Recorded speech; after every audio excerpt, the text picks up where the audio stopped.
Steve Jobs was not born into luxury, nor did he have an easy start in life.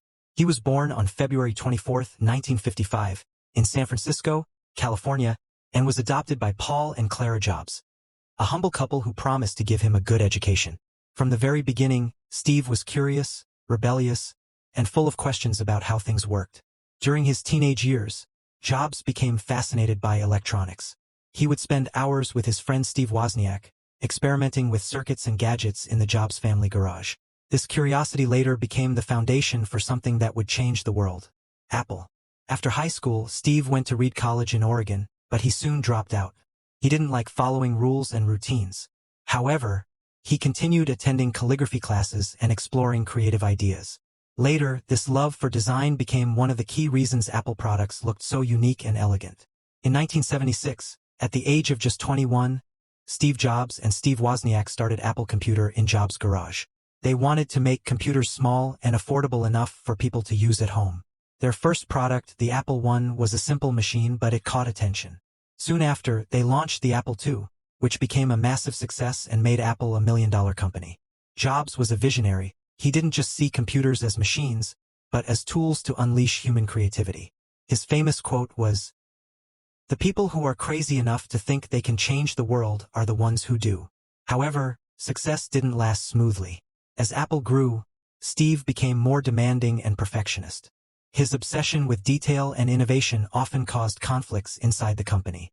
When Apple launched the Macintosh in 1984, it was revolutionary, but the sales were not as high as expected. Soon, the board of directors decided that Jobs was too difficult to work with.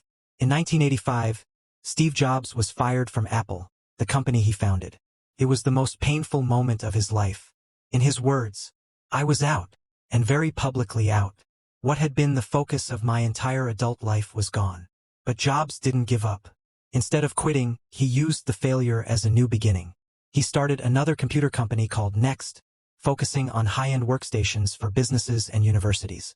Although Next never became a commercial success, it developed powerful software that later became the foundation for Apple's modern Mac OS system. Around the same time, Steve also bought a small graphics company from George Lucas. He renamed it Pixar Animation Studios. Under Jobs' leadership, Pixar created Toy Story, the world's first fully computer-animated movie. It became a huge hit and changed the animation industry forever. By the mid-1990s, Apple was struggling. The company that Steve had started was losing direction and market share. In 1997, Apple decided to buy Next, and that's how Steve Jobs returned to Apple after 12 years. This comeback was legendary. Jobs completely transformed Apple's products and image. He launched the iMac, colorful, simple, and stylish. Then came the iPod, which revolutionized music. After that, the iPhone changed communication forever, and the iPad redefined computing. Steve's vision was clear. Technology should be beautiful, simple, and useful. He once said, "Design is not just what it looks like and feels like.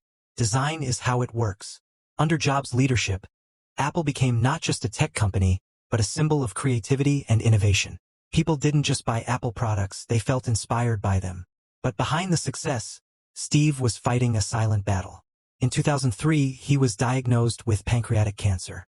Even while undergoing treatment, he continued to work passionately, guiding Apple to new heights.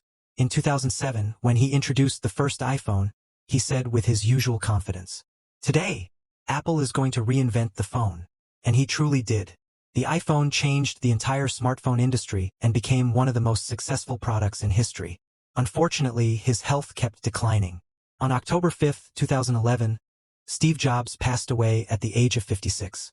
His death shocked the world, but his legacy continues to inspire millions.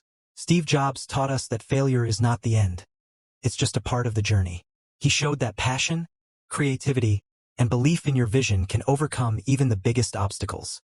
His life reminds us that success isn't about money or fame.